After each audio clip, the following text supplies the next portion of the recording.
The Maurice J. Spagnoletti Foundation was started from all of you who have stood by me and given me the strength and courage to go on my own. We are still supporting the children of China. All of you know my story, the promise that Maurice made to me for Dr. Connor right before his death. He said, Marissa, Dr. Connor is a hero, and in my lifetime, I plan to support him in a big way. Dr. Connor is my daughter's kidney surgeon. And although Lucy has not had kidney problems this year, she has had a lot of health issues. And she's been sick the last 2 days again, but doing remarkable. Where would I be without all of you? Where would I be without Dr. Connor, Dr. Siegel, Dr. Gottlieb, without Father Owen? I would be lost.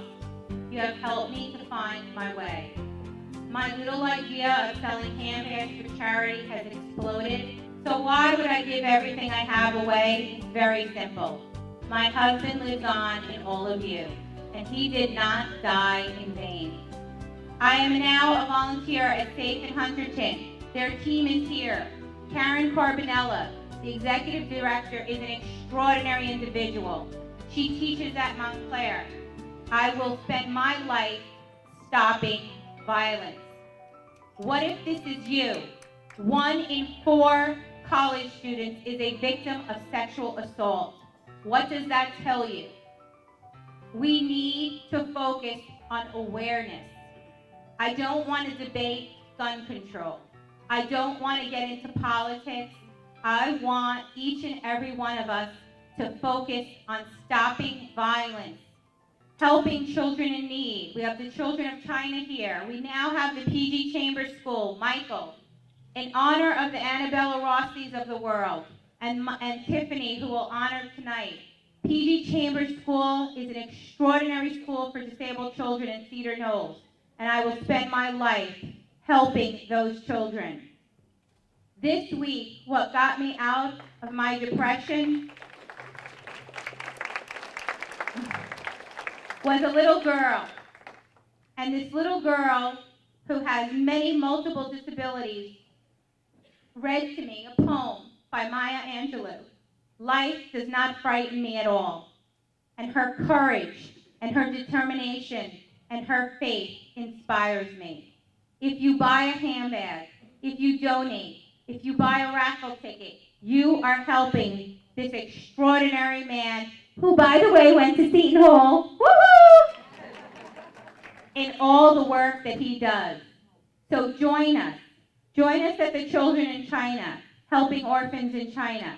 Join us at PG Chambers. Go through the 80 hours of domestic violence training in New Jersey. It will change your life. You will not want to speak to politicians who all have some sort of motive. You will be on a mission like we are at SAFE. Awareness, prevention, and help for victims. That is what I'm advocating for. My store will open in August. Thank you for being here. Thank you for joining me on this journey. Whatever your faith, I hope you have courage in yourself. That's what Maya Angelou talks about. That's what this little girl who's in a wheelchair, who can read, if you take the time as these teachers do. And shame on Governor Christie, by the way. I stand with teachers. I stand with the military. And I hope that I have the opportunity to tell him or any Democrat, what if this is you? What if your husband was murdered? The first people that came to my rescue were the FBI. I will die with them. They told me yesterday, hold on, Marissa, we're almost there. Well, they're going to get there.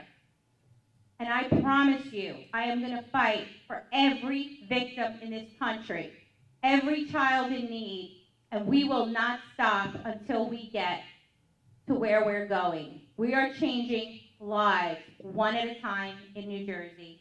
Thank you for being here. I really, really appreciate everything you're doing to honor a man that should not have died and will never be forgotten. Thank you. It's amazing what Marissa's been able to do over the last several years, and for the children of China and to all the other groups that Marissa is planning to support. We're happy to be here tonight to support your goals and endeavors as well. I'm going to tell you just a little bit about Children of China. It's everybody's story around foundations, I think, with Marissa and, the young woman who just talked about her illness and what inspired to, get her started on the frosting company. Usually, like it or not, many of the things, the great things and the wonderful gifts that we try to give in life, start from tragedy or from sadness. And, for Marissa, I don't think that she really would have 4 years ago pictured herself here tonight, for any reason in the world.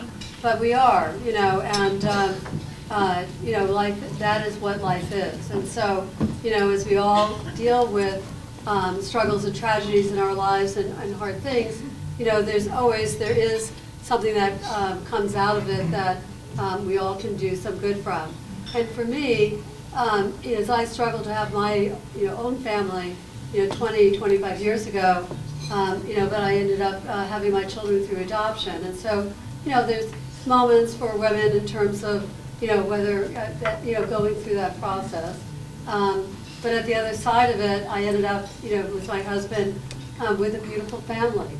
And so in gratitude for my children, my youngest one, who's from China, which was really happenstance. I mean, it wasn't sort of 20 years ago, adopting in China was a very safe international place to adopt children. And Allison's now a sophomore, just finished her sophomore year at college. She's working this summer with me at Goldman Sachs, so her life has just been a golden dream. But when I left there with her 20 years ago, I knew that I was leaving a lot of very sick and ill children behind. So, shortly after, having my family, and in gratitude to that, I met Dr. Connor, who's sitting at the table. John, wave your hand. Caroline, wave your hand. We love you, Dr. Connor. John, Caroline, and several other of my own personal pediatricians and doctors at Columbia Presbyterian. I asked them if they would be interested in going there to help all the disabled children in the orphanages. And if I had something to do with China, it wasn't a lot, but they had even less. But they were very inspired to the way Marissa has been to say, yes, these children need our help. This is why we went into medicine. We can really go there and make a big difference. And so, some very brave 20 people 15, 18 years ago said, let's go and let's do this. And we've been going ever since, which has meant that we've been able to help hundreds of children, walk, swallow, grow up to be healthy adults, go and be adopted by other families who had some reassurance that these children could be cared for medically. And that's been a really wonderful experience for us. One area that we were always very troubled about was that a lot of the children in the orphanage don't need surgery. They have cerebral palsy, muscular dystrophy, other chronic illnesses that really can't be cured from surgery. And I remember, going to go see the children, see who could be surgical candidates, and seeing all these children that we couldn't do anything for. And it always really bothered me.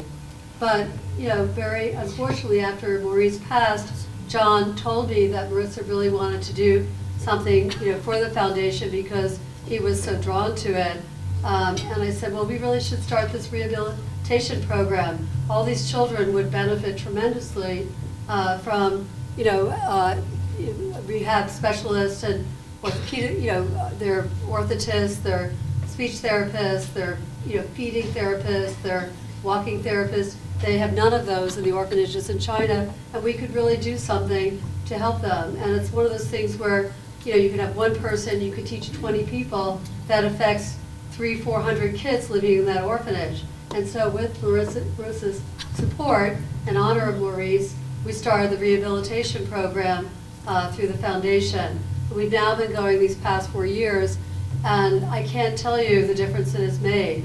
Children who were, they were in wheelchairs, but they're still in wheelchairs, but they couldn't learn how to sit comfortably without pain. With our rehab teams there, they've now learned how to position these children so they're pain-free. There are other children who couldn't really swallow. They could only eat liquids or be fed through their stomachs. They now have the capacity to swallow, which you think, you know, we're all eating here tonight. I eat too much. I don't know about the rest of you. But it's like, you like see a child like that and you think, this is amazingly a profound thing, you know, for them to learn to do. They learn to hold pencils. We give them, you know, better casting and supports for their legs so they can walk. None of that would have happened, you know, or happened as much as it did or as soon as it did without Maurice and Marissa deciding that, you know, they really wanted to do something to help change these children's lives. So, you know, I think, you know, if I think about the work that I put into this organization over the last 20 years, or if I ask my husband how much it's taken from our family and time, you know, it's been a lot. But as all of you know who have been involved in charitable things, for the most part, you end up feeling like the luckiest person on this earth to be in a position to make that kind of difference in somebody's life. So, you know, I want to applaud Marissa and all of you here tonight, or whatever your interests are, and to really thank you for the support that this group has shown, you know, for a group of children in China that you may not have any personal connection to, but I can tell you, you've made a world of difference in their lives, and I'm really grateful that this group has been so supportive for our work, and will continue to do it with your help. Thanks very much. Tonight, you should know that 32 beds are filled at our facility. They are halfway filled with those that are children and women who are survivors of domestic violence, and the other are in transitional housing unit who are there for up to 18 months. I can't show you their faces. I also feel sometimes when we talk about domestic and sexual assault that we tend to think of them in terms of interpersonal violence being private things in the home.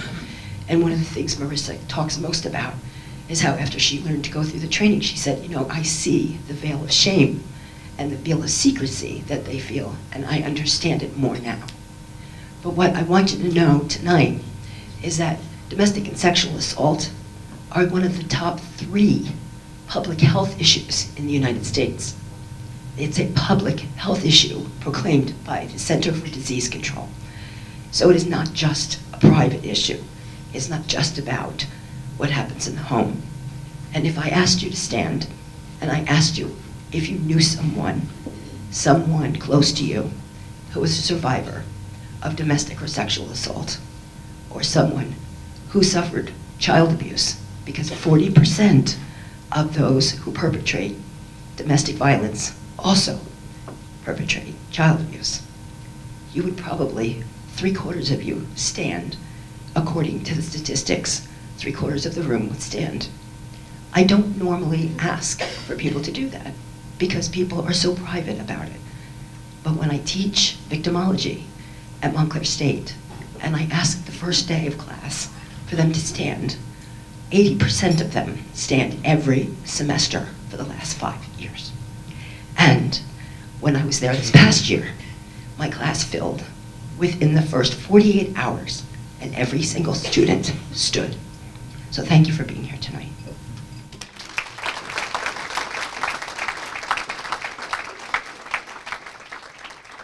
Okay, so we're going to let you get back to eating and drinking and bidding.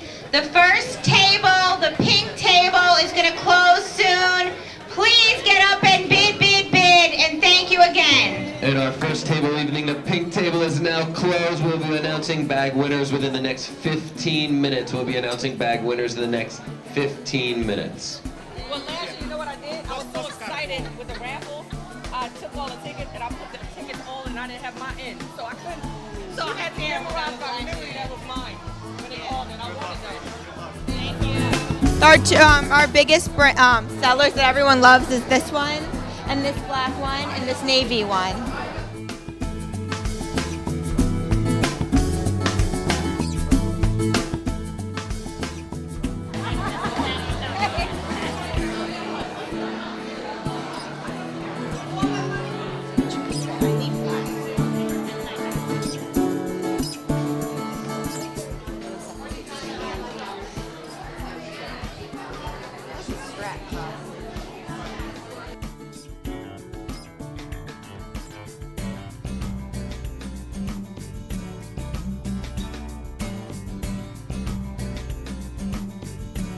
going great. It's going great. A lot of people are buying tickets. I'm really excited. I am actually Marissa. I'm her niece. So Marissa's my uncle. So I'm really excited to see everybody getting involved and donating. So it's been a pleasure.